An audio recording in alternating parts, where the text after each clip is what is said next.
பாதை காட்டுவார், வழிகளை நேராக்கிடுவார். கிறிஸ்துவுக்குள் அன்பானவர்களே, இயேசு கிறிஸ்துவின் இனிதான நாமத்தினாலே என் அன்பின் வாழ்த்துதலை சொல்லிக் கொள்கிறேன். கர்த்தருடைய பெரிதான கிருபையினாலே முதலாவது மாதத்தை முடித்து இந்த 2வது மாதத்துக்குள்ளாய் நம்மை பிரவேசிக்க பண்ணியிருக்கிற கர்த்தருக்கு நன்றி செலுத்துவோம். கிருபைநாதருடைய ஆச்சரியமான நன்மைகளினாலும் இரக்கங்களினாலும் இந்நாள் வரை நம்மை பாதுகாத்து வருகிறார். அவருடைய பெரிதான கிருபையினால இந்த ஆண்டின் வாக்குத்தத்தத்தின்படி உடைய ரட்சிப்பின் கேடகத்தை எனக்கு தந்து உடைய வலது கரத்தினால் என்னை தாங்கி உடைய காருண்யம் என்னை பெரியவனாய் மாற்றும் என்ற வாக்கு கிணங்க கர்த்தர் நம்மை நடத்தி வந்திருக்கிறார். இந்த புதிய மாதத்திலும் உன்னத கிருபையின் ஆசீர்வாதங்களினாலும் நன்மைகளினாலும் நம்மை முடிசூட்டி ஆசீர்வதிக்க அவர் சித்தமுள்ளவராயிருக்கிறார். பிரியமானவர்களே, தேவனாகிய கர்த்தர் நம்மை இஸ்ரவேலராக தெரிந்தெடுத்திருக்கிறார். எனவே நாம் எல்லோரும் இஸ்ரவேலின் சந்ததிகள். இஸ்ரவேலுக்கு என்று ஒரு சிறப்பு இருக்கிறது. எந்த ஜனத்திடத்திலும் செய்யப்படாத அதிசயங்களை இஸ்ரவேலுக்கு செய்கிறவர். இஸ்ரவேலை ஆசீர்வதிப்பதே கர்த்தருக்கு பிரியம் என்று வேதம் சொல்லுகிறது. இந்த மாதம் எந்த வாக்குத்தத்தத்தை கொடுக்க வேண்டும் என்று ஜெபிக்கிற போது தேவன் கொடுத்த வார்த்தை ஓசியாவின் புஸ்தகம் 14ஆம் அதிகாரம் 5ஆம் வசனம். நான் இஸ்ரவேலுக்கு பனியை போல் இருப்பேன், அவன் லீலி புஷ்பத்தை போல மலருவான், லீபனோனை போல் வேரூன்றி நிற்பான் என்று வாசிக்கிறோம். எனக்கு அன்பானவர்களே, தேவனாகிய கர்த்தர் இஸ்ரவேலுக்கு பனியை போல் இருப்பார். தேவனாகிய கர்த்தர் பனியை போல் இருக்கும் போது நமக்கு கிடைக்கும் ஆசீர்வாதங்கள் என்னென்ன என்பதை குறித்து இந்த நேரத்திலும் நாம் தியானிக்க போகிறோம். பனி பெய்வது கண்ணுக்கு புலப்படாது, ஆனால் அதை உணர முடியும். அதன் வெளிப்பாட்டை பார்த்தால் ஆச்சரியமாயிருக்கும்.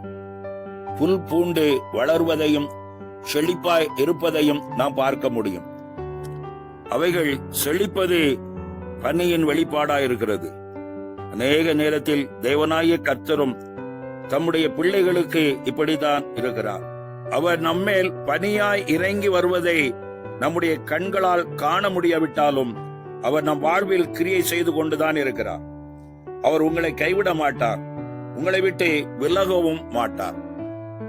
எனக்கு அன்பானவர்களே, வேதத்திலே யோபு பக்தன் சொல்வதை பார்க்கிறோம்.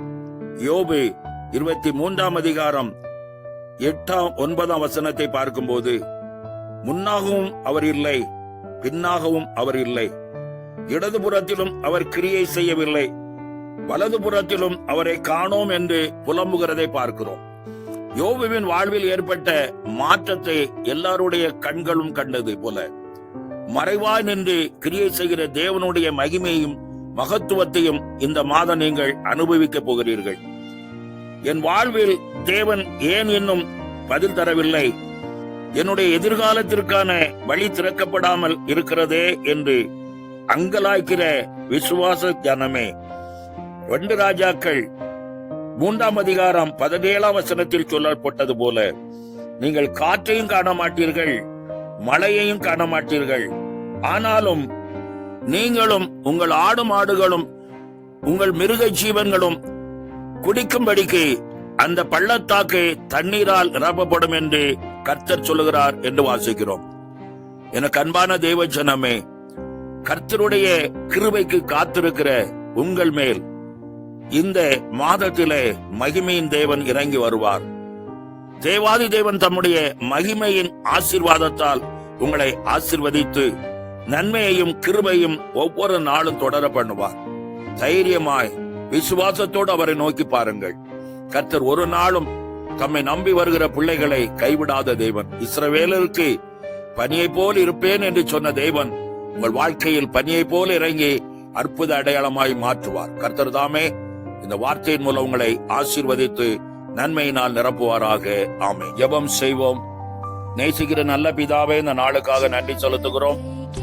உன்னதத்தின் தேவாதி தேவனுடைய ஆசீர்வாதத்தினாலே புதிய ஒரு மாதத்தை காண செய்த கிருபைகளை எண்ணி பார்த்து நன்றி செலுத்துகிறோம்.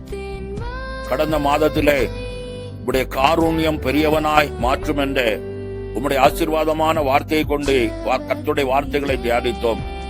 இந்த நாளிலும் கர்த்தாவே, நீர் இஸ்ரவேலருக்கு பனியை போல் இருப்பேன் என்று வாக்கு பண்ணி இருக்கிறீர். இஸ்ரவேலின் சந்ததிகளாய் உம்மை நோக்கி பார்க்கிற கர்த்தாவே, உம்மை நம்பி வருகிற ஒவ்வொருவருக்கும் இஸ்ரவேலின் சந்ததி என்ற கிருபையை கொடுத்து உன்னத ஆசீர்வாதத்தினாலும் நன்மையினாலும் நிறைக்கும்படி ஜெபிக்கிறோம்.